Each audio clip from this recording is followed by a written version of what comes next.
Hello and welcome into the Sorare Data Show. I am Andrew Laird. You can find me as Lairdinho on Sorare, joined today by the man Harry Trades to talk about some lineup building. Fun fact, no one on earth uses the lineup builder more than Harry Trades. Harry, how excited are you to talk about some lineup building today? I'm thrilled. I didn't know I still held the that award or that victory or whatever. I'm fairly certain it is not remotely close. I think you could take the rest of the year off and still win. Is it that much of a landslide? Oh, fuck. Yeah, I don't know if I'm proud of that or is there something wrong there? Could be both, Harry. Some people are very proud of things that they probably shouldn't be, but I would say there's no the best part of it is a vast majority of the lineups that you make are for other people and helping them build lineups. From what I've gathered from watching some of your streams and seeing some results, I feel like they should listen to you a little more than they do. Yeah, but I get why some don't, and I get why like if I was getting lineups built for myself, I know they'd be tinkering, and I completely get it. Like I actually think it's really awkward not to tinker. So kudos if you don't tinker, because like that takes some doing, doesn't it? That's like straight psycho if you don't. Yeah.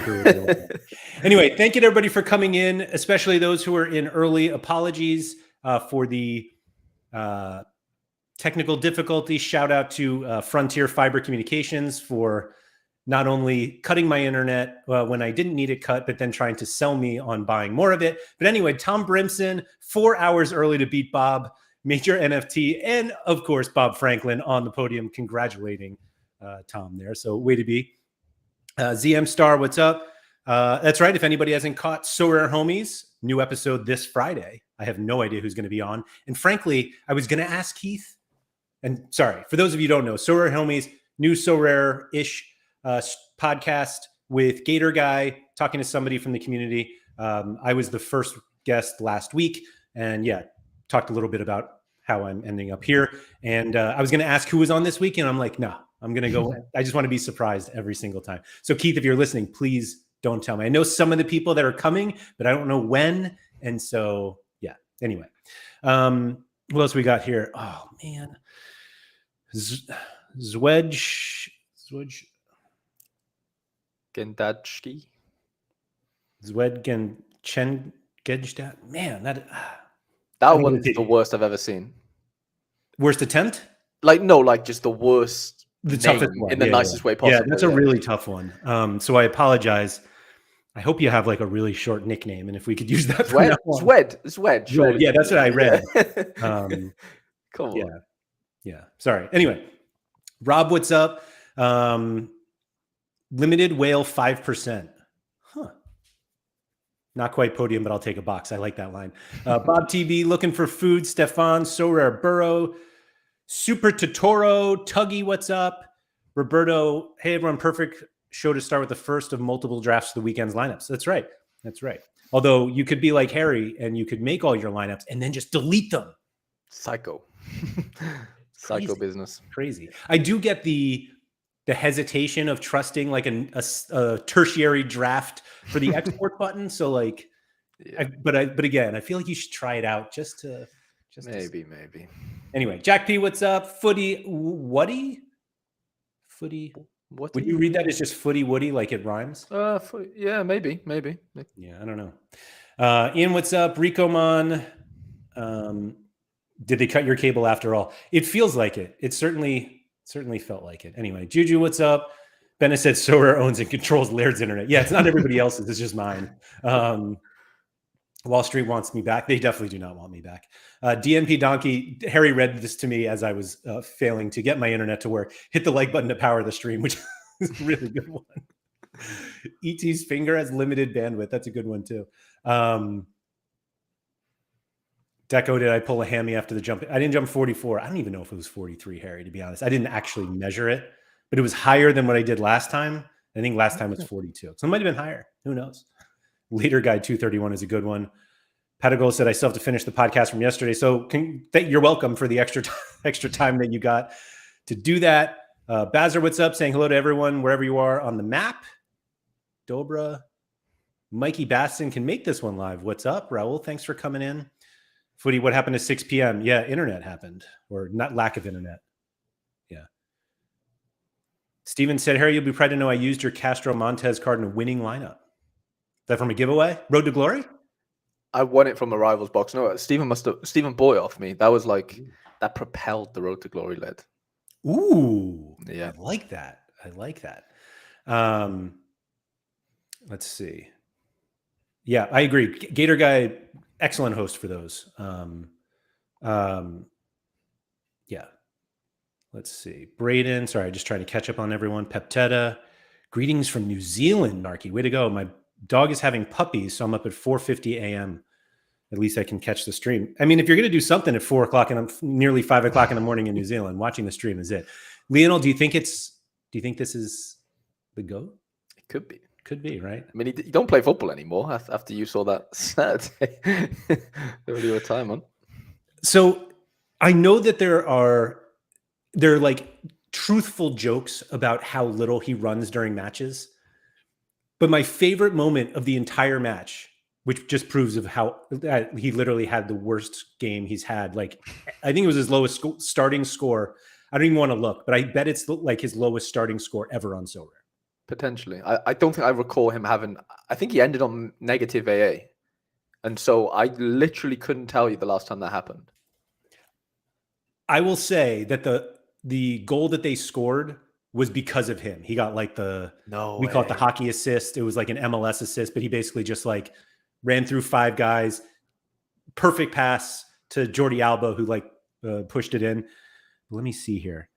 I'm going to pull this up just so we can all enjoy this. This is like whatever the opposite of rabbit hunting is, because it's actually just like looking at. So let's see. All-time starts for Lionel Messi on Sorare. It is.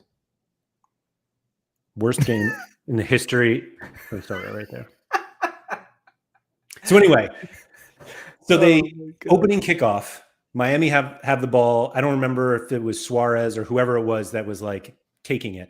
Messi's off to the side, and he does like, a few like tuck jumps, but like he doesn't get very high, and he kind of like fake sprints in place. And I'm like, all right, he's ready. And literally, like they kick the ball back, and he looks, and he's just like, and then just starts like casually walking. And it's like, it's astonishing how much he walks. And there's no fast walking, and there's he's examining the field, but like not that much. And he's just kind of there to hang out, and the ball gets close to him, and then he just like explodes. But yeah, it's amazing.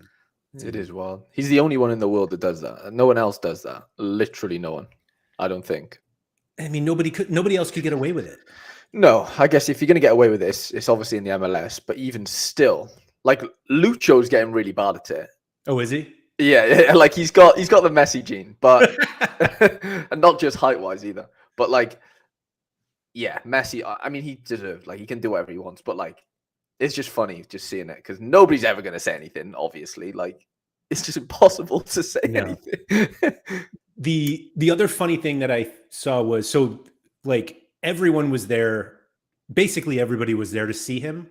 Right. And Miami scored, and everyone went crazy, even though he had nothing to do with it. And it was like, do you guys really care about Inter Miami? No chance. But like, obviously it's like, oh, Messi's team scored. Yay. Yeah. But anyway.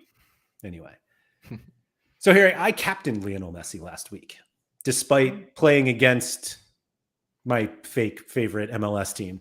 And I'm going to do it again this week. Okay. What are the things that you start with when you do your lineup building?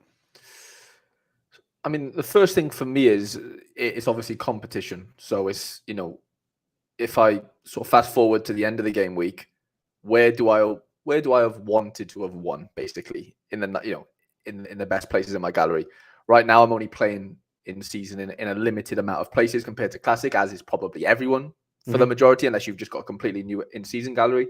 And so, yeah, it's obviously in season for me is where I first open the lineup builder, and it's basically just scanning my defensive stacks. To be honest, I think that's the core. I think that's the first place I start. It doesn't necessarily have to be a defender in there. It could just be my goalies. Like, I think starting with your goalies for me, matchup wise, and yeah, and kind of building from there is where I like to go. And if I can do a defensive stack, great, because that normally, it gives me less things to worry about in that, like, I can just throw the defender in, quite often. Is that the most optimal all the time?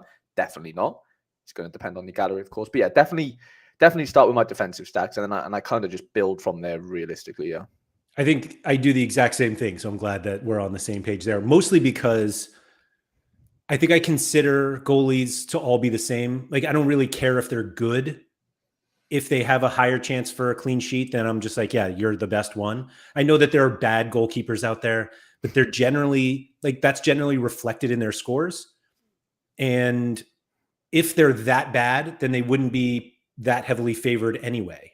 So I kind of I do that. I basically use all of the sportsbook odds to decide like who's good or who's not in terms of like my defensive stacks. Do you do anything else beyond that?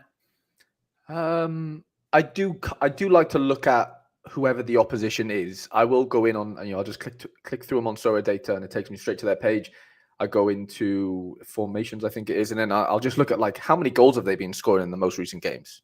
Like, that's one of the big things for me because, for example, I look at Trubin's a AAA right now, my only AAA in my lineup builder. I go to the team they're playing against, Gio Vicente.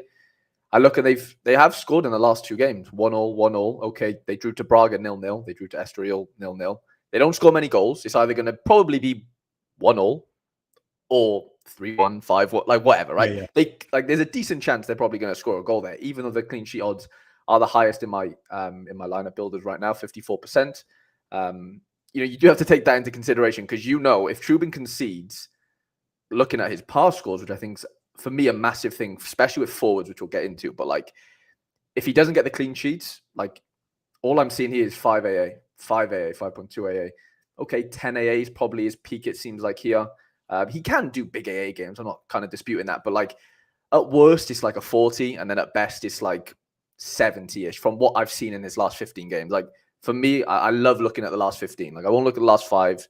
Obviously, there's international games in there that skews things a little bit, but I do like to look at the last 15 to give me like an overall picture of, yeah, especially with my goalies, what are they up against? Even if the odds are great, I still want to know if this other team sneaks a goal every game, basically, or not.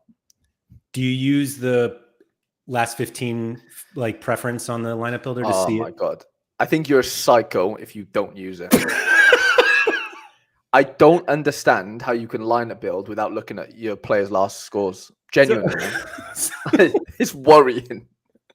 So are you serious? You better not be. I just took it off because I was like, I have to show people how to use it. But like, I feel the exact same way. That if you're somebody who thinks that like L15 matters and you just look at an average and you're like, that's good enough for me, I'm going to agree with Harry. I think you're a psycho. So anyone who doesn't realize this, if you go into the preferences, you can say show last 15 scores, and it'll literally show you their last 15 scores that make up this L15 average. And if you just click on them, there we go.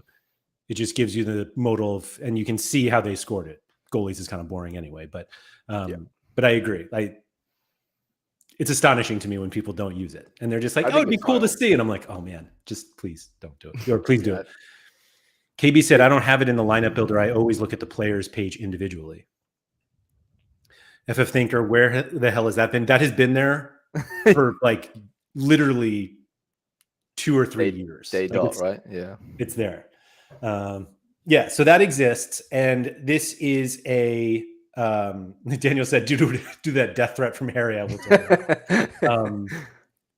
Every day is a school day. That's a great one. I'm surprised people don't know about this, genuinely. That's my fault. And I'm going to just warn everybody that you are going to be bombarded with content coming up of like little things like that you're like, hey, did you know this existed? So that is one of the things that exists. I think, did we talk about the form part of the lineup builder previously? Because that is another place that you can see some L15 stuff. So if you notice up here, classic, advanced, and form, if you click this form one, you can see like basically how they've done in the last 5, 15, or 40, including the most they've scored, the least, that's ceiling and floor, the median scores over that time, AA average in their last 5, 15, or 40. So this is all here just to like, I actually consider all of that stuff to be kind of tiebreakers, not clearly what I'm doing is you can see here, I'm making my, actually, I got to change that. I did this early before the Eredivisie special. I want to give away how I'm going to win it this week. Sorry, guys. Excuse me. No, I think I wouldn't move over to the form tab until I've got my 5 in, realistically, if I'm being really picky. And if I do go over to the form tab, it is L15 again. And the form tab for me is where you can make your captaincy decisions quite easily. In the, like you just mentioned, then the floor and ceilings. Like if you're captaining a card that doesn't have 100 ceiling, obviously not everyone's gallery has one, but if you do have one and you're not captaining that person, you're probably doing something wrong. Seems like you should do that. Yeah, agreed. Brad said it doesn't show up in the mobile version of the website, at least not on iOS. I don't think, like, in all honesty, I don't think the mobile browser version of the website is great. That's why we have the mobile app. But I'm going to try to pull it up here. Where is it?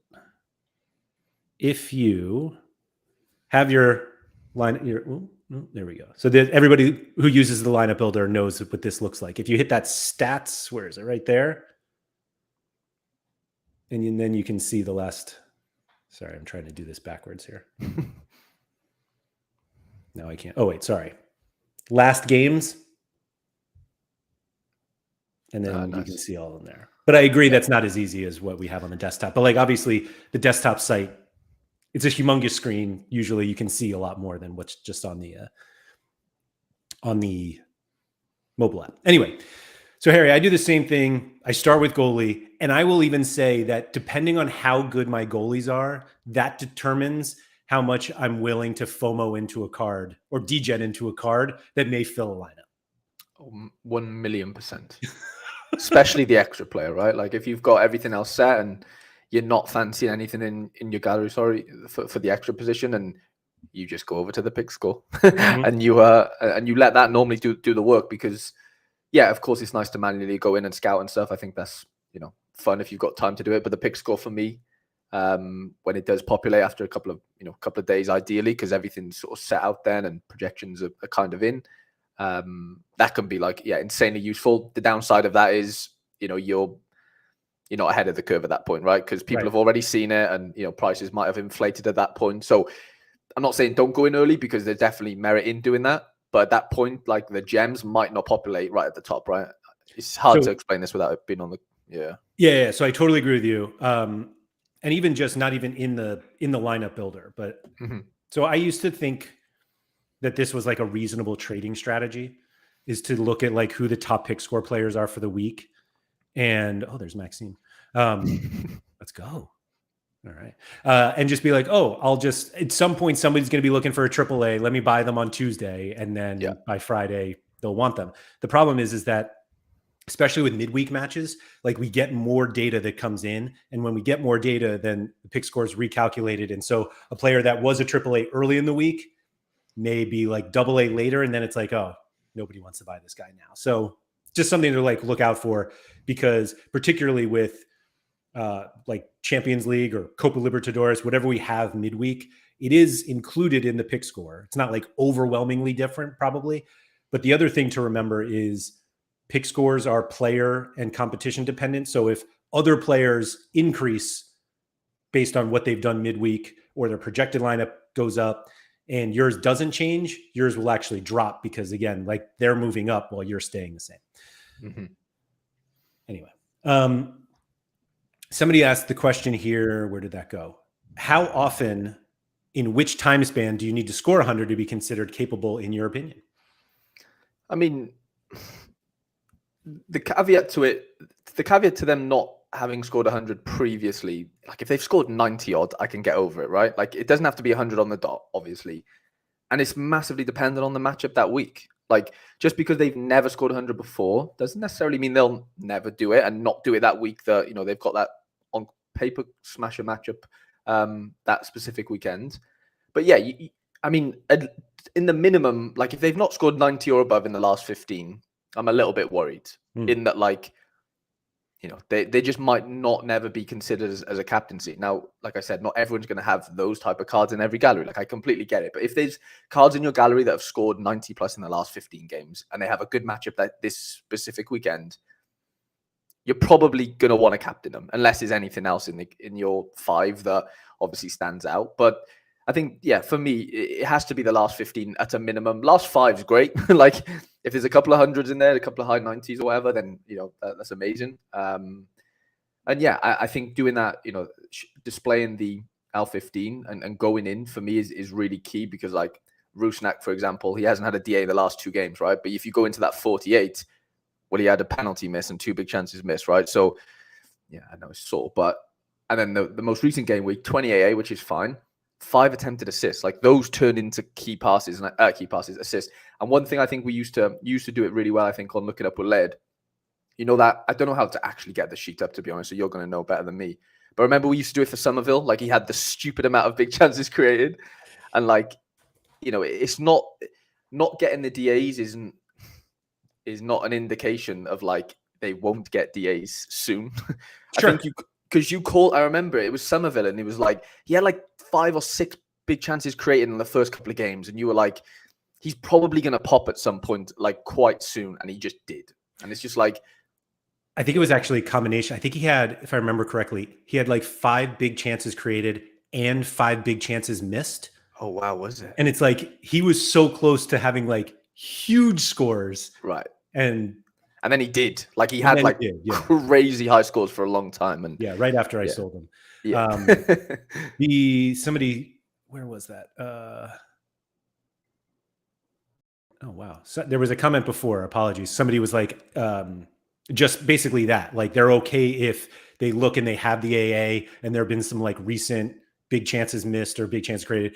For anyone who doesn't know what we're talking about in terms of the stats, if you go to a team page like this, and the easiest way, I'll even go back to get to a team page if you don't want to search for them, like a bunch of people are talking about Rusnak in the chat, you can just click this Seattle Sounders here on his player page.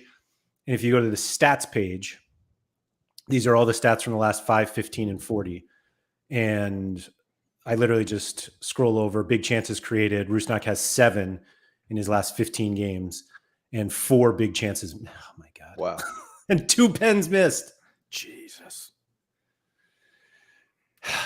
No, I will say big chances created can be assists. Attempted assists cannot. Right. Because attempted assists are ones that are not assists. Assists are assists. So anyway, Rob said, can we have that stats page added to the app? We're going to try to do some more stuff like that. I don't know where we fall into that. Quinny says Jordan Morris mirrors that perfectly. Actually, is he there? Where is JMO? 4 big chances created, 7 big chances missed. Yeah, that's a lot. That is a lot. In 15 games. Yeah, 1 and 2, basically. Yeah, 3 in the last 5. Jeez.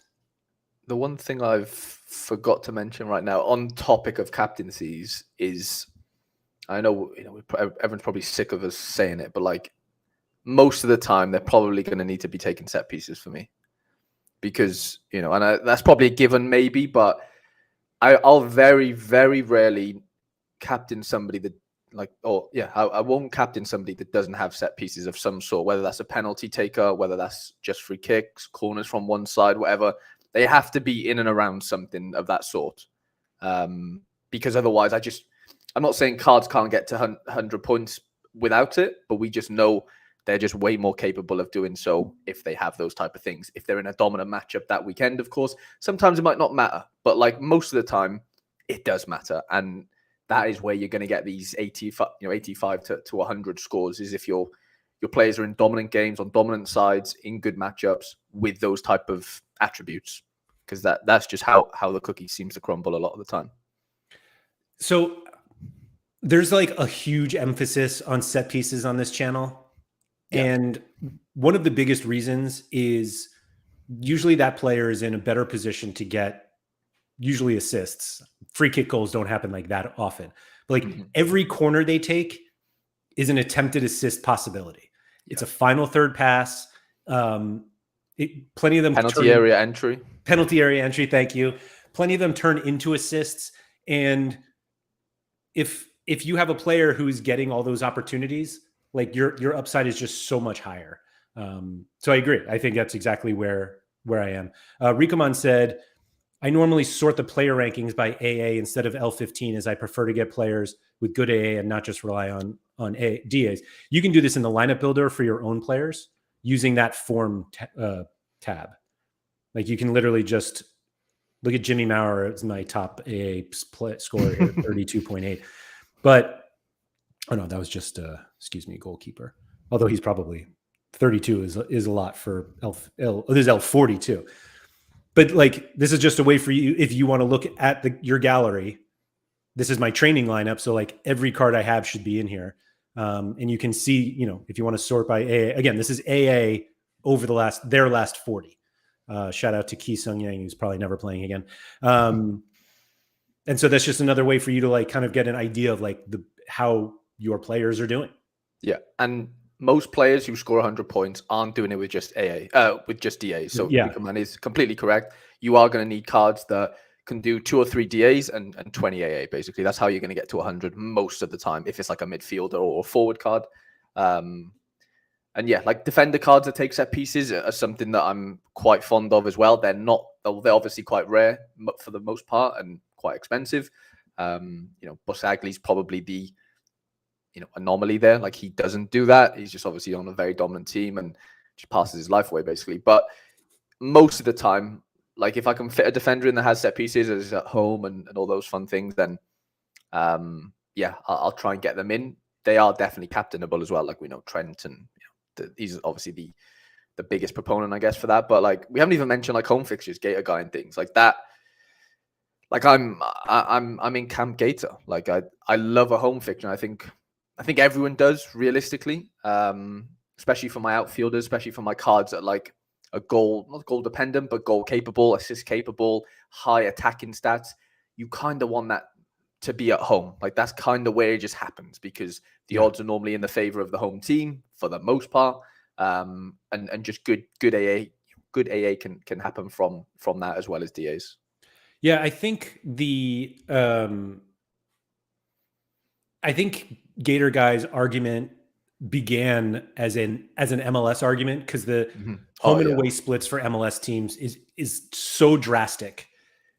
Hector Herrera was like the poster boy from it. Although I feel like he's been injured to be fair, but let me see if I could pull him up because I believe Herrera was the one where Keith was like, let's see.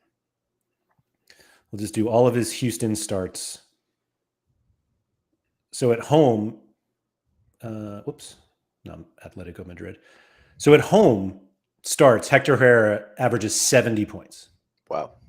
18 decisives in 33 games. And away, 60. Like it's a 10-point difference. Right. 60 is actually really good for a away player anyway. I know, I was going to say, it's still insane. Still very good. Oh, yeah. Rikoman said Gald went on that crazy away streak. That's true, which is really funny since Gator was a Gald guy for a while. But I think really what it comes down to is you want the players in your lineups to have the best opportunity to score as many points as possible. And generally, not always, but like generally players score better at home. Teams tend to win more at home than they do away. And so if you have an opportunity to get 5 players in like at home, it helps. Sora Juju said, I always have the home away adjusted ticked on Sora data. So here's another one. I don't even know if I have that one ticked. Yeah, I don't think I do either. I think I do, but I'm gonna. Oh yeah, home away. Yeah, the third one down. So home away adjusted will change the L5 and the L15s to just their whatever they are having that weekend week.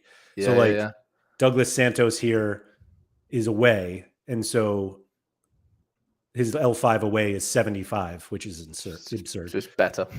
Yeah, it's better. Which just shows you more about the Russian Premier League than anything else. Zenit in the Russian Premier League. But anyway, that's one, as well as you can do the competition adjusted where it's like this now only counts domestic league matches because they're playing domestically this weekend.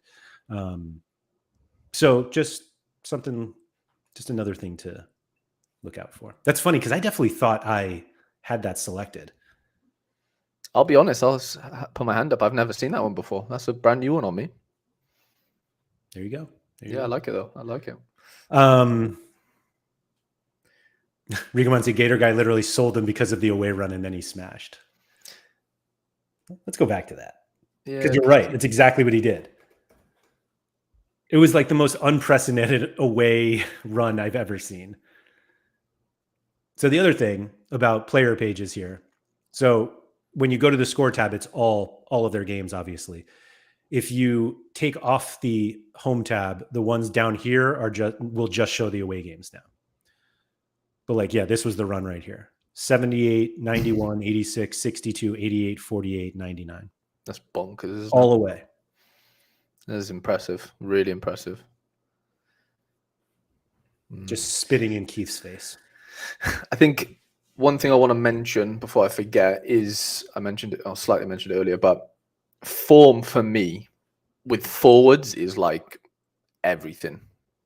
When I'm picking my forwards out, I think it's less impactful, I would say, with the majority of midfielders and let's say defenders. It definitely does apply to goalkeepers as well, which we'll get into. But like forwards for me, I struggle most with my forwards on this game in that like most forwards, as we know, are very DA dependent, right? So that means you need to guess if they're going to get a goal or an assist that week or a penalty won, which happens. Obviously, they're forwards; they're the most likely in the team to do those things if they're on good teams or whatever.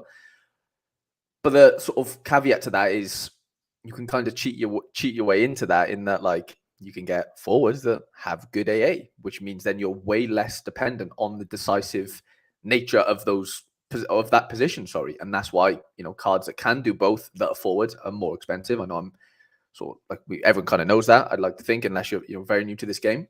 But even like I don't have an abundance of forwards to do both.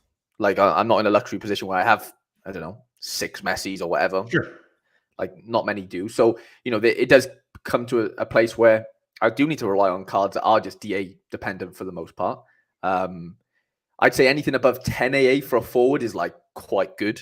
Of course, 10 AA without the DA is going to not get you much. Like you need them to do the DA. Good forwards that can do both. Like you're kind of capping out at like 30 AA for the most part. Like if you can get a forward that can do 30 AA, which is high, if he gets a 60, 65 or whatever, like you're not dead, And that's the luxury of having those forwards, of course. But going back to the form bit, like if I've got a forward that just doesn't score goals or doesn't get assists for whatever reason for the last 15 games, I'm not saying he can't go on and get one this weekend, even though the matchup's good. Like the matchup still comes into it for me, but I think it kind of backfired for me this weekend in a way. So I'll give you the example. In my my favorite lineup this past weekend was my under 23 Super A lineup, and my contemplation was Brennan Johnson or Rodrigo. And I know that sounds crazy because Brennan can't score in a brothel, well, couldn't up until the last week because he scored in the midweek, deleted his Instagram and scored the winner, whatever, against Coventry. So I was like, this weekend he's bound to score, and he did. I was right. Obviously, what I wasn't right about was Rodrigo starting and scoring as well. But there was way more risk involved in that Rodrigo play because he might not have started, which, could have been detrimental to that lineup. The Brennan game was first and he got the DA and I was like, great, like 65 points. I'll kind of take it. Super rare. Obviously, Rodrigo goes on to do what he does, but like that's a different contemplation in itself. But ultimately, my gut feeling was Brennan's going to score this weekend because it's just a gut feeling that sometimes you need to just go with your gut and you need to know your players. And I know that Brennan hasn't scored for so long and he has had a really tough start to the season. But he had a glimmer of hope in that midweek in the cup. Obviously, doesn't show up on Sorare because it's a cup match. He's at home to Brentford. He's one of the 3 attackers. Surely he's going to get a goal this weekend. And look, there's obviously going to be times when that doesn't come into fruition. But that weekend, I got it right, even though I didn't get the highest score right. But that just comes into the form bit for me. Like form there. Like if he hadn't scored in that midweek, Laird, I wouldn't have played him because he still might have went on to score, but the evidence isn't there for me to go, or the confidence isn't there for me to go, okay, Brennan's going to be right up for it today. Like, he's just scored midweek. He's going to get another one this weekend. The matchup will allow for that. And it did. Obviously, like I said, that's not going to happen every week. I'm going to get them wrong more often than not. But like, there's situations where you need to know your players and you need to know what's going on with them, form-wise and goal-scoring ability-wise. Would you have played him if you thought Rodrigo was definitely going to play? In that lineup, who did Rodrigo play? They were at home to somebody, Espanyol maybe. Probably not. No, if I'm being honest, because it was like an 81%. Even though Tottenham had a good fixture as well. Yeah, I would have definitely gone with Rodrigo if there wasn't that doubt. Of course, that's a luxury position to be in that, like, I had him, so whatever. But like, if you don't have the Rodrigo, for me, there you're trusting. Okay, it's not really form because he scored one goal, but you're just trusting your gut feeling. Like, gut feeling is massive in this game, and you don't always get it right. But there's just some things, if you know your players, sometimes just happens. And it's like, I know this is another random one, but like, it's like the revenge game thing.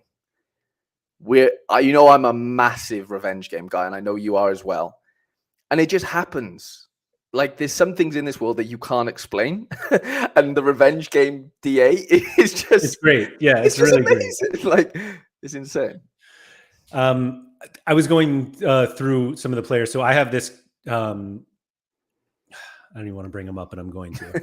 You'll remember this name because I've talked about this guy for years, Mitchell van Bergen.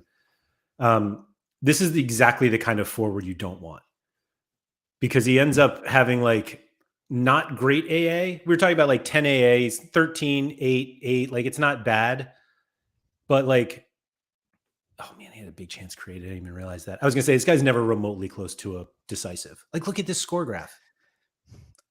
I mean, I know 20 do score goals and stuff. And like the thing that stands out to me there, Lairdinho, in that, like, why he won't get many DAs is because he's not playing up front. Not to say that, you can't get DAs from left attacking mid, but I'm assuming, is he on set pieces? I'm going to assume not, but I could be wrong. I don't think he is anymore. Not anymore. I don't think he ever was with Twente. So, like, if he was on set pieces, that actually becomes a decent card. Yes. In that, like, he's not a forward, so like, he's not going to lose loads of duels on paper because he's not up against big center halves and they're just smashing him all the time. He's like on the wing basically, and okay, so he has in the past. That's 23 in the last 40. Right. 0 in the last 15 or 5. Like that. I know that graph doesn't look good, but like, it's like one ingredient away of being good. Yes, exactly that. It kind of is. Like, he's still terrible though. Yeah, I know. That's a cap 220 card at best. I think I played it in cap 200. I bet I've never won a reward with that card. Not one. My God, I paid so much for. Oh, I had. Oh no, the person I bought it from has. Anyway, Jack mentioned Anthony Gordon's home away splits. So Gordon's, this is all starts for Newcastle, 56.9 all overall, 65 at home, and 48.7. Wow. I mean, the data's there. The home away split is just a thing, and it applies to basically every card on the platform for the most part. Yeah, absolutely. Absolutely. I find that Gator Guy's argument to playing guys at home is as powerful as PSU's just spend more. Like, the more expensive guys are usually better, and he's like, the home guy, like, usually guys are better at home. And there are like situations where, this is a great line from Daniel Cooper, Newcastle are the Houston of the that I'm not saying that like Messi away is worse than Mitchell van Bergen at home, but there are like plenty of situations where if you have two players that look similar, like I'm almost always going for the home guy if I can. Yeah, if they're both on set piece, like if they all have very similar attributes. Sorry, the home away split is massive. And someone said it in the chat. I think it might have been KB, but like, it comes down to, like, obviously the opposition team away from home are normally not as attacking. They're normally very concise and normally maybe in a low block or whatever. And if you've got attacking cards, that just creates final third passes and penalty area entrance. We've kind of been through it, but that's. yeah, that's kind of why it happens, because the team just plays so much deeper most of the time. Sorry. Grim said Evander, former Midtjylland attacker here, is an L15 of 90 at home. It's That's 7 starts, 12 decisives in 7 starts. Remember when he wasn't that good for Portland? Because I do. There, not that I was like a Evander hater, but I was just like, I don't get it.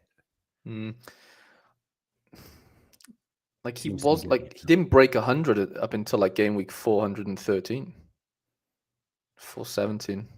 Break 90, sorry. Mm-hmm. Yeah, it took him a while. I mean, it takes guys. Yeah, you've said that for a long time, haven't you? You said like second season syndrome or first season syndrome is definitely a thing in the MLS. Definitely. Yeah. Definitely. Yeah, this was at Midtjylland. Jesus. 87 starts he had was at 1, 2, 3, 4, 500s, 14 games of at least 9. Like, just took a while. So are we saying the MLS is a better standard than the Danish league? Because his scores weren't as good, or were because his Midtjylland scores were better? I know there's more games and whatever, but I think it's just clear that they both deserve to be in Challenger. Also, Midtjylland are probably, as in like Portland are good, but there's other, like nobody in the MLS is like that good apart from like Columbus and Inter Miami, whereas like Midtjylland, there's only like 2 or 3, 4 good teams max. 4, yeah, maybe 4. And he was probably in the top 2 at that point, I'm going to assume. Right. So it's like he's playing on a very good team. He's obviously probably going to get better scores. Yeah, back then. Yeah, back then for sure. That was before my time, though. That's why I don't have an Evander. He's part of that collection, like my collection. I was going to say, yeah. I'm basically waiting for the price to drop, and it just never does. No, not with L5s of 90. No. Jack says Dwight McNeil the GOAT. I don't even have to pull a page up. That's all I'm We just know. Because you're right. We just know. So you have your good, like if you have the good goalie defender matchup, you decide on your 100 capable forward, or excuse me, 100 capable player. Yeah. Are there like what do you use to like differentiate your better plays, if that makes sense? Like if you have like a few good players that could fit in this lineup that you're like, oh man, my goalie and defender could score really well. My either mid or another defender or forward or 100 cable. I have my captain. Like, what are you looking at in order to fill in the rest of your lineup? I still think form massively helps me with that. With like my mid and my forward and my extra player, for example, like I am really looking for guys that are proven, like in the last 15 to 5 games. Like I need guys that I can rely on. Like being able to rely on cards is just a big thing. Yeah, they can always let you down. Like we've seen Rusnak do it last couple of games, and it just happens. But sometimes the obvious picks, like you should just go with them. Like I think a lot of the time people end up like thinking, oh well, I have a sneaky feeling X guy is going to do well. Where you have like Messi staring you down the barrel, or like Acosta, like I think sometimes it just pays off to just play the obvious guys, which feels lazy or whatever. But it most of the time it ends up paying that way. I mean, for my mid specifically, like say if I do have a Seattle defensive stack for this weekend, and I know Rusnak takes set pieces and whips balls into Jackson Reagan, the double decisiveness of my lineup is something that I do like as well. Like I do like the thought of having cards that can combine to get double decisives. I know we've been through it, and like it's not that probable to happen a lot of the time. Whether that's midfielder whips in the ball for a defender, or midfielder assists the forward, whatever. There's some that's more likely than others, but if I can help it, I do like keeping cards together that can have the double decisiveness. And it's normally one of either the mid, the forward, or the extra that takes set pieces and then can help either the defender score a goal or the other mid get a goal or whatever. Like there needs to be some sort of synergy in there. Not all the time, because not everyone's galleries are set up that way. But if I can, I will definitely try and do that. Like this weekend would be a perfect example, right? Do I go not complete, but do I go Seattle defensive stack, I'll go Morris, for example, up front, and then I've got my extra player. Well, Acosta's at home as well it's LAFC, which is not even that easy of a game, but like it's basically, do I go? It's not bad. It's not bad. Do you go Rusnak or do you go Acosta for that extra position? Let's just argue the mid's taken care of again. Let's just say it's Evander. Like for me, my bias is going to go towards having that the double decisiveness because I just like the thought of that happening. Whereas Acosta cannot assist Jackson Reagan. He could definitely outscore Rusnak, 100% he could. But I just do like the thought of that being a possibility. I think that's sometimes you can go overboard with it, and that's where I think 5-man stacks come under a detriment because like there's some things that just like it doesn't make a difference because like say if you have a 5-man stack of whatever team and you've got like no set piece takers in there, okay, they can get double decisives, like they can assist each other from open play, but I think if you're going to do a 5-man stack, you got to have a set piece taker in there from that team because that guy can assist the defender, the forward, and the extra player. If the mid is it's like a 1-in-4 type of, I don't know what you'd call it, combinations, whatever. That's a big thing for me. Yeah, I don't think I know anybody that likes Jackson Reagan as much as you do. Detroit Bad Boy, what's up? Said Seattle reference. Doesn't Harry mean Rossi to Cucho? So, and I thought you were going to walk into that with like Fry, Reagan, Rusnak, Cucho, Rossi. The one thing I will say, like what you were talking about, like you want to have the set piece if you're going to basically stack like that. I think one of the mistakes a lot of people make is pairing players that really don't correlate that much and they think they do. So the example there would be like if you had Fry, Jackson Reagan, and like Jordan Morris. Right. Yeah. And then you play Lucho and Cucho or something like that. And it's like, and not to say that like Morris may not be like the right call, but I think people see like, oh, they've got a good defensive matchup. And then they're like, oh, and this guy plays for them too. So I'll just put them in.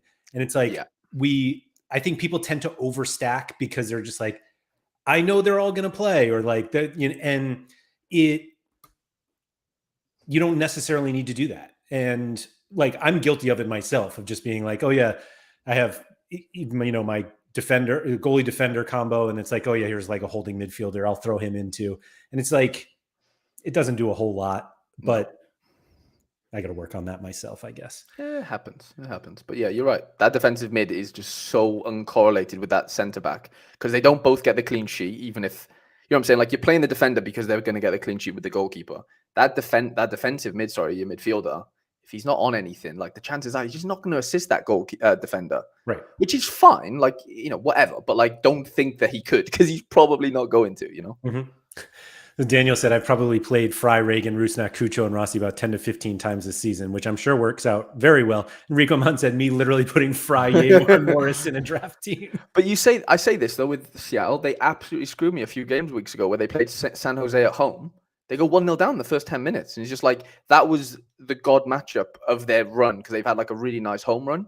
And they ended up drawing 2-2 against, on paper, the worst team in the league. So like, you can do all the research in the world you want, and sometimes it just doesn't work out. By the way, Cucho and Rossi have been subbing for each other the last 2 games, so nobody should be playing those two together. One plays one half, one plays the other. And yeah, okay, they are still getting DAs, but like Rossi didn't in the first game, so yeah. Mike Basson, Lucho and Cucho replacing Carlos over the hill.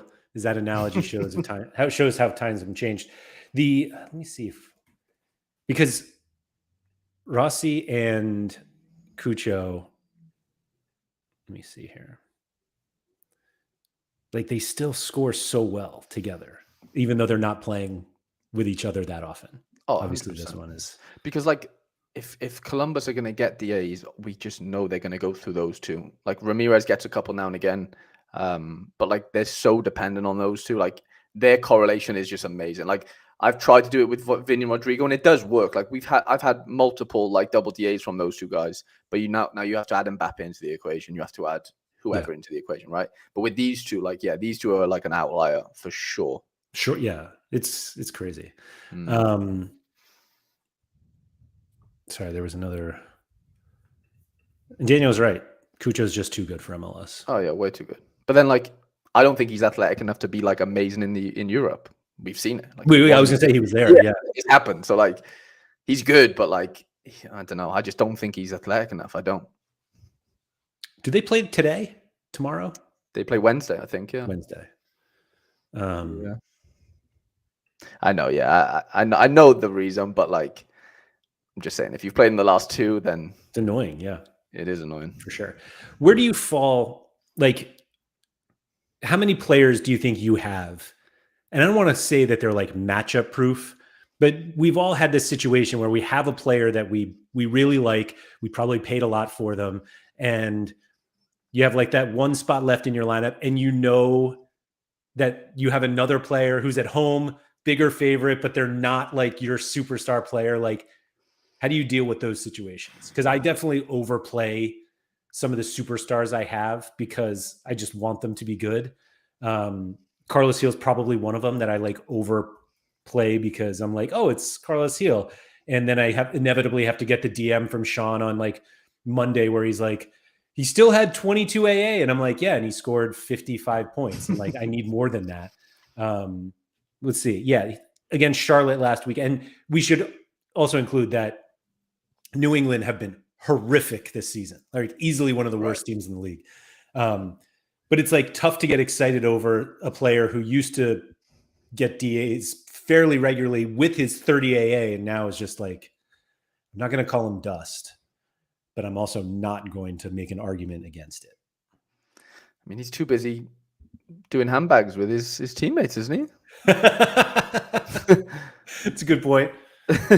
Like, yeah, I think this question is definitely like, you know, a problem in our minds psychologically, in that, like, I think I'm guilty of it. I think everyone is to some degree, where because X player is more expensive than Y player, he deserves to be in the lineup over, you know, the cheaper guy. And I think subconsciously, even though you're in the lineup build, you're not actually seeing that, but you're only one click away of clicking the name and just looking at the price of that card and go, Maxi Marias is £1 for his classic card, but he can do 40 AA. Like, that guy can do it.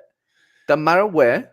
But then you look at, you know, Evander away or whatever, and you're like, oh, well, it's Evander. Like, surely he can get the 90. Like, we know he can do it at home. Surely he can do it away. Well, I think that as like as an Achilles heel is like hard to overcome. Mm-hmm. I think like the subconscious like price, you know, maybe what you paid or just what he's worth compared to the next guy. And yeah, that is tough to overcome. Oh, well, you know, I can't leave out Carlos Heel and play Maxi Marias. Like, that's the issue. It's like, it's not so much playing him, it's just leaving him out, isn't it? It's like, you just can't, you think you can't afford to do that, but that might not equal the best score that weekend. Right. I'm going to just rain on this a little bit. So Maxi Marias had 33 AA last week. There is absolutely no way he won 5 tackles. There's no way he won a single tackle in that game. Some people just get given weird tackles and stuff on this game, I've realized. There is no way. No way. The big chance created was definitely, there was an absolutely gigantic chance missed by. Was it really? Was it Parks? I think it was Parks. So Mike Basson brought up Glushnikov. He said that's his. Basically, he's like the one. I feel like he's a little different because Zenit are so rarely not in a smash spot. Like, they're away sometimes, but like, I feel like with guys like on like super teams, it's a little easier to just be like, oh, let me just play Glushnikov. Yeah. And, you know, you pay for that luxury, right? Like, you pay to have that luxury. Like, that's the whole point of having good cards on this game, because they just give you less headaches. Looking now, I definitely pronounced his name Glushnikov, but it looks like it's Glushenkov. Glushenkov, yeah. Glushenkov? Oh, that sounds much more Russian than what I was saying. Oh, I hate that it's back because I don't have one. I know, he's a smash, isn't he? He is a smash. I think that is one of the things that I struggle with with my lineup building is like, I know what a guy is capable of, and I build that into the matchup, thinking that that like, oh, the matchup's not that good, but he can be great. And it's like, well, he's usually just great in really good matchups. And like, that's one of the things that I try to tell people when they like, they have lineup questions or whatever. The matchup to me is always the most important. Yes, I want good players in good matchups, but like if I have a very good player in a bad matchup, I really struggle like prioritizing that player. Messi is like, and I don't even want to say Messi's the only one that I'll play anywhere, because like Miami are usually good. Like there's not many situations that he goes into a match and I'm like, that's a bad matchup for Miami, let alone Messi. Yeah. And so, but there are there are bad matchups for Carlos Heel. And there are like theoretically bad matchups for guys like Evander, like Portland traveling all the way to Orlando after a midweek. It's like there are situations where you do have to pay attention to the matchup. And I try to like convince myself sometimes that I'm like, there are matchups that I should go after. But then you have the player in the good matchup. You're like, he's just not as good as this other guy. But the other guy is not in the same matchup. Mm-hmm. I think if we're talking about like the other guy that's not the other guy that is in a good matchup, but like doesn't historically score as well, like I still want to see a bit of history in his scoring. Like I'm not going to play this player just because he's at home in a good matchup if he's never broke 60 for me. Whereas I've got Evander away, I know he can break. I know he can do 100. I know it's away, but like in that scenario, in that specific scenario there, if I don't have any proof that the guy at home, who's maybe not as good as a player on paper score-wise than Evander away, I struggle to play the home guy there because like he hasn't proven to me that he can do it. Like, why should I think that this game's going to be different? That's fair. The one I wanted to bring up, which is actually a really good example.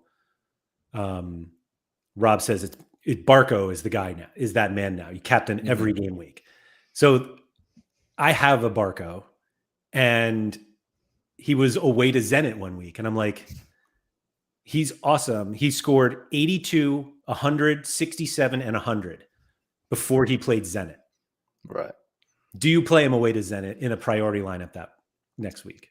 Well, it depends on the alternative. If you've got no alternative, then obviously. But yeah, I'd like to avoid it.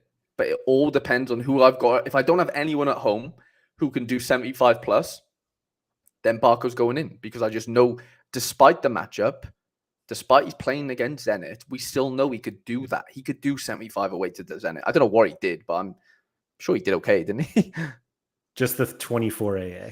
Okay, so no DA, but like with a big chance missed. Yeah, like you've done everything you can there. If you've played Barco, like it's unlucky that he hasn't come away with. I mean, it's 0-0, so like it's not as if like there was DAs and he just didn't get them. It's just like there wasn't any. Sorry.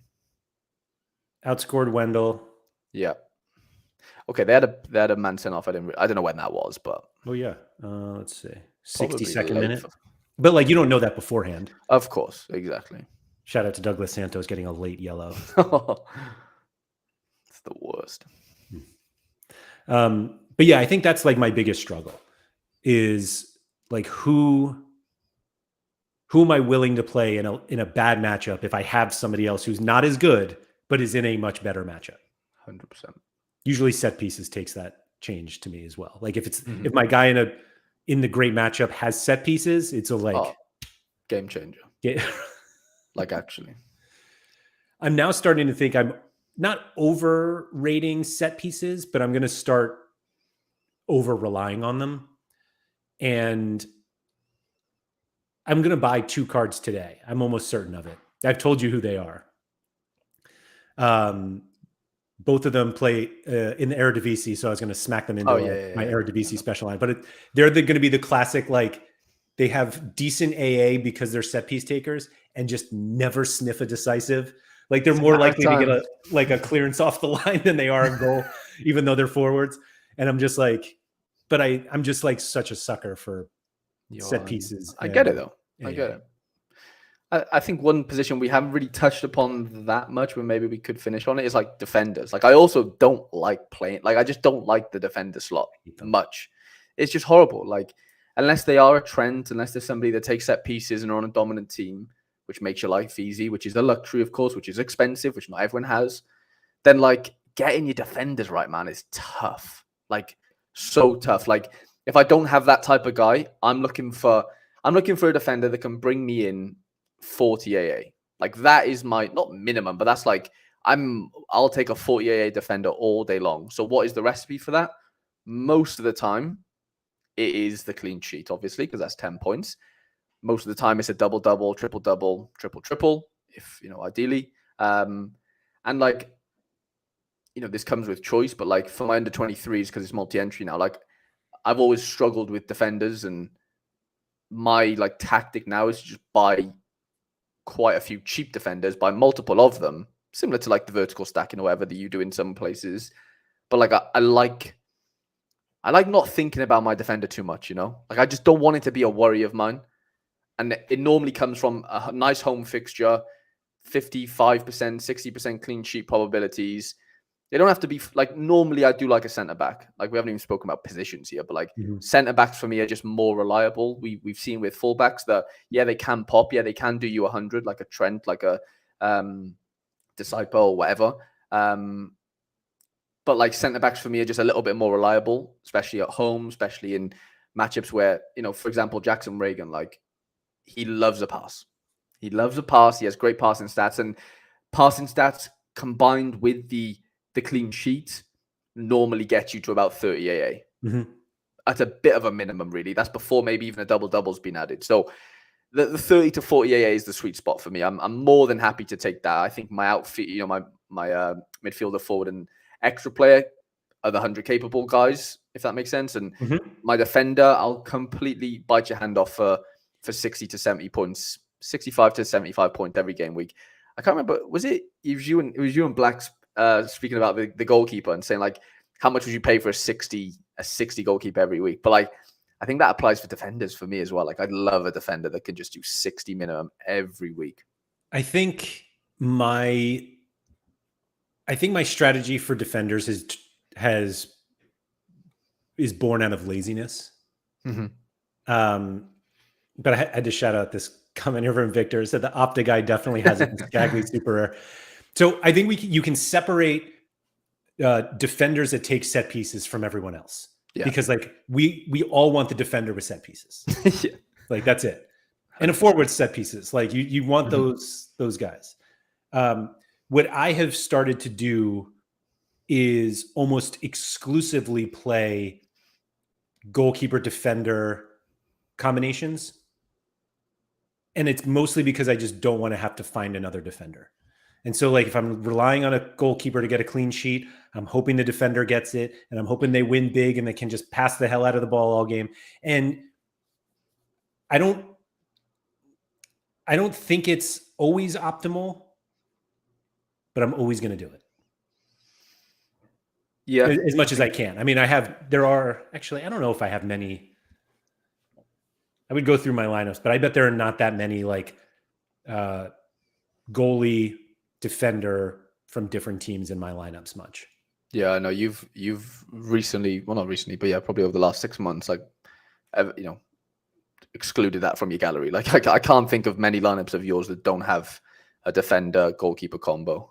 The only one I can think of that I play regularly is Petroli, who's part of my River Plate collection, and they don't have a defender because he doesn't play for River Plate anymore. But the Guzan's another one, kind of. Yeah, but I've never won anything with that card. Don't lie. Yeah, that's one I never feel good when that card's in the line. Like I don't have a pair for my worst goalies. So like I play Guzan naked. I play Nishikawa naked. Like those guys I'm not trying to compare to play, but I think for the most part. But like Nishikawa wouldn't be naked unless Schultz, like if Schultz didn't leave. That's true. Yeah, I tried. You tried. Like you tried to clothe him, but like it just didn't. Yeah. Schultz just took my clothes to Qatar, whatever the hell he went. UAE? Was it even Qatar? No, it was Dubai, wasn't it? Yeah. I don't know actually. Yeah.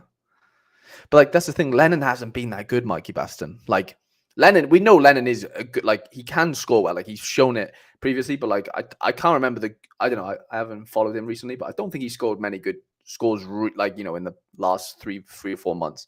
Could be wrong though. Mm-hmm. Yeah,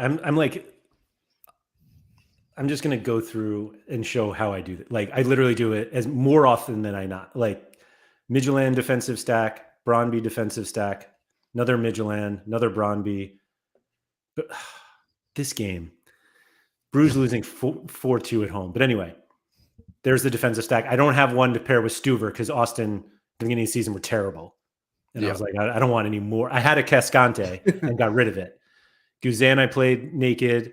This one is a Midtjylland, Ren. Mm-hmm. I don't have a Bologna, a Bologna pair. You need a Ramos Mingo in your life. I do. You're right. You're right. Here's one I didn't have. There's the naked Nishikawa, but there's like Armani and Paolo, Guzman and Angulo. This is Vargas and Reyes. Mm-hmm. Another Armani Diaz. Unsane. Oh, I got to pick up I have an Unsane Montez combo somewhere. Another Paolo. This is a triple.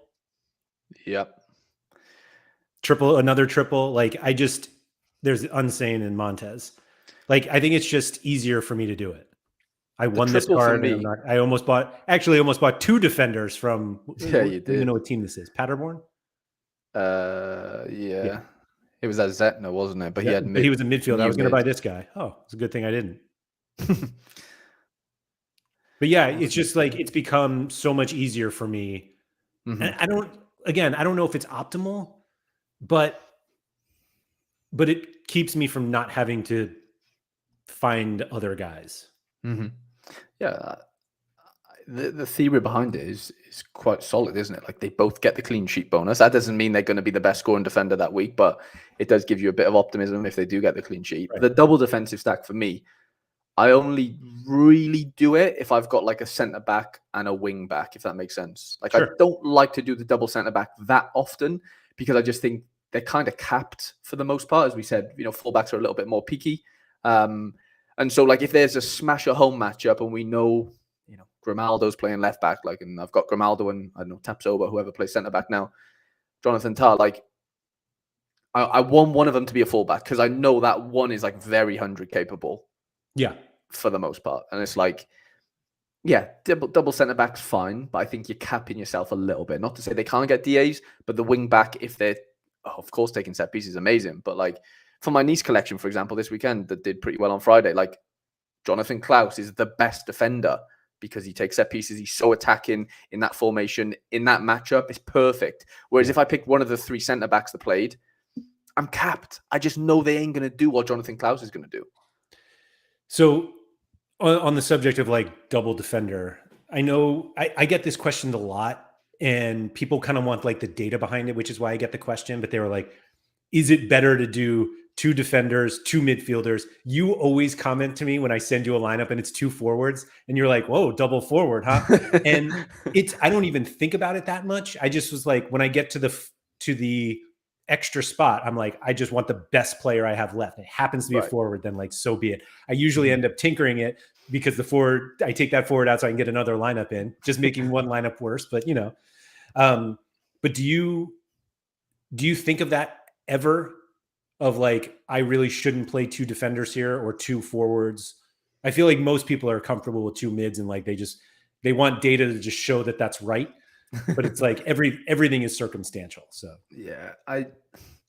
it's so dependent on the matchup. Everything always circles back to the matchup, doesn't it? At the end of the day, and like I said with the double forward, the double forward thing. Like if the other forward, like the extra position forward, is like a forward that takes set pieces, for example. Again, we're circling back to that, but like I'm very happy for you to play double forward there if like that extra position forward is like 100 capable. Like I don't really care what position he is, as long as you can prove to me that like he is capable of scoring 100 points on a given game week. Because someone else with scores these days, we know like you're gonna need an 80, a 90, maybe even 100 in the same lineup these days to even compete. Never mind the other two positions as well. So I'm less skeptical now on like position for the extra position specifically, whether that's double defender, mid or forward. Just show me that he can do 100, and I'm quite, I can kind of give you the green light on that. That's kind of how I like to look at it. Rob was saying, what about double fullback like Taylor and Johnston from Celtic, which I feel like is such a outlier situation. And then Deco said double center back is acceptable in a back three, but even then it's rarely ideal, which means I had to pull up this lineup that I've had previously with double Sanfrecce center backs with a bailout clearance off the line, last man tackle there from Sho Sasaki. But I do it just... I'm not against it, but like that clearance off the line is just not probable. Like that doesn't happen that often. It's got to win once, man. I know. But I agree. Victor's here says double midfield just feels so much more controllable for scores, which I guess is, Mike said in the J League played two fullbacks as number of times one assist, the other is amazing. Big looping crosses to the far post arrival. I suppose. Daniel says, I don't know why, but Allison, Trent, and Robbo always feels wrong to me, but I love both Robbo and Trent as options individually. That one works though, because they both take set pieces. Right. From either side. So like you've covered all angles there. That's like the luxury with Liverpool. Like their forward players don't take set pieces. It's their defenders that take them. That's an interesting one from Victor. Midfielders just don't come in a position where they get negative decisives. It's an interesting thought process, because we know defenders are more likely to, like, let's be honest. Penalty concessions. They're last in the team in that, like, red cards and last man tackles that don't go well and end up being red cards. Like, they're less likely, I guess, to do that. The exception is they're like defensive midfielders. Like defensive midfielders make tackles. If they make the wrong tackle in the box, equals penalty most of the time. So like if they're an attacking player, like, like Rusnak's never going to give a penalty away. I know he probably will this weekend. Like he doesn't even attempt to do it. Like, that's just not him. I was just thinking like a Casemiro red card, just a horror tackle. And you're just like, oh yeah, he's off. I had a forward concede a penalty recently from a handball in the box. And I'm like, the hell are you doing back there? You're a forward. Get up there. And the player you're on about, I don't even think he's like that tall or anything. Like if he's a tall forward, then he might be on the front post. He might be marking because obviously he's tall. But like, I think the guy you're on about isn't even that tall. So what he's doing in the box, I don't know. It was probably the top corner. They probably had 1 foot out. And I was, what are you doing? Jamie said Bruno G with an error led to goal is so devastating. Yeah. This weekend. Late as well, wasn't it? Really late. Yeah. Anyway, we got anything else? Do we forget anything? You got some reward opening to do soon.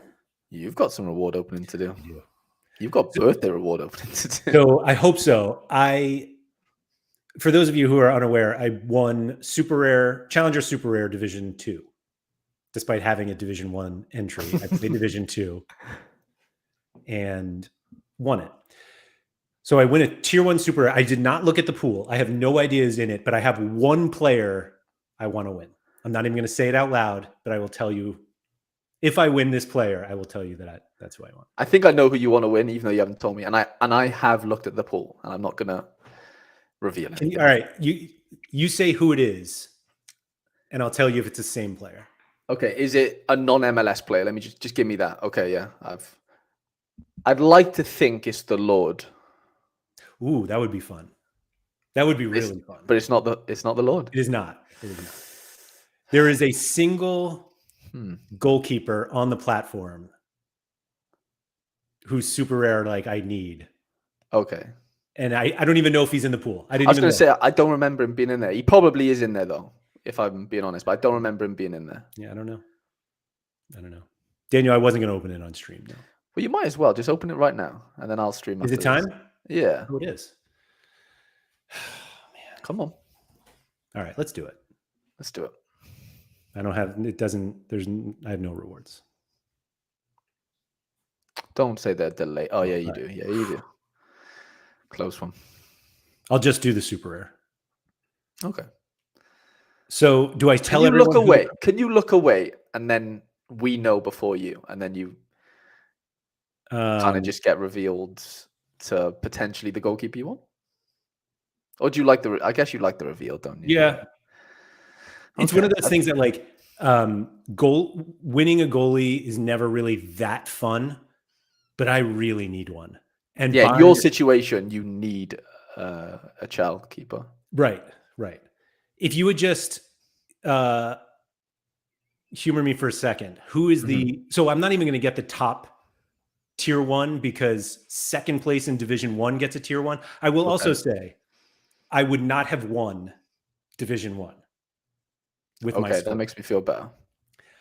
I would have finished second though, which is a $600 payout, but we both get tier 1s. Yeah. Shout out to Basilbot who finished second. Yeah, let's just open it. Whatever. Come on. Denmark. Oh, who the hell's that?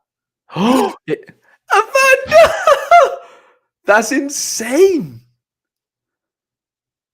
All I wanted was somebody not in MLS. I know, but that's so funny. L5, like, I know. But if there was going to be an MLS guy, Laird, surely it would have been Evander, right? Like, absolutely, smashing card. That is a big card. Laird's back in Challenger. Let's go. He lost the love for it, and now it's back. Who do they have this weekend? Good question. I don't know. I don't have any Portland players. I couldn't tell you. Me neither. Oh no, I do. I have Mosquera. Oh, good. Not expected. Oh, they're at. Wait, was he hurt? Oh my God, he's suspended this weekend. No, we want to swap. Unbelievable. Home against Austin. Home against Dallas. After that. Okay. And then are they in the playoffs? I don't even know. How much I follow. They've been doing really well, surely. That's funny how he is suspended this weekend. This was my problem, is that he has now maybe 5 or 6 games left as an in-season card. I know. It is tough. But like winning at that point. Yeah. So let me just go back. So the player that I wanted was Elias Olafsson. Yeah, I thought so. Who I don't even know if he was in the pool or not. But he's Midtjylland's goalie. And I have like enough Midtjylland super rares that I need a challenger super rare goalie. But that's fun. That is fun. Like, that's a star rare. Like, let's be real. Or star super. Really? Like, how isn't he a star? Because he's in the MLS 5 games left, right? Realistically. Probably, yeah. So let's do that thing where we see how far down the list he was. I think he was high. Honestly. I remember him being like relatively 3 years high. To figure out where this is. Midtjylland boys delivering.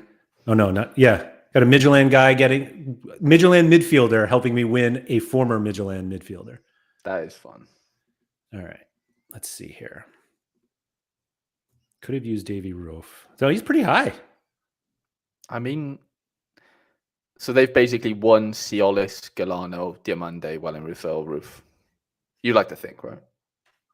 Is Olafsson in the pool? He's not even here. I know. I know. No way he's a star. Yeah. No, he's not in there. No. Wow. I mean, he might not be in the pool at all. Like, True. There he is. Wow. Was he a tier 2? Mm-hmm. I'm gonna win him, and then we swap. Deal? Should we swap?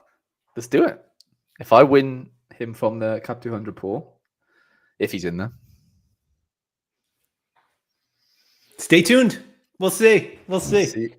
Yeah, we'll see in 2 minutes. That's right. Thank you to everybody for coming. If you could please like, subscribe, all that good stuff. Shout out to Quinny. Head over to Harry Trades' channel to find out if he's going to win the card that I wanted, and I'll give him the card that I won. And don't forget to subscribe over there as well. And yeah, I'll be back tomorrow. I have no idea if anybody's joining me now that I say that. Well, okay. We'll figure it out. Anyway, thank you to everybody. And don't forget to get those steps in.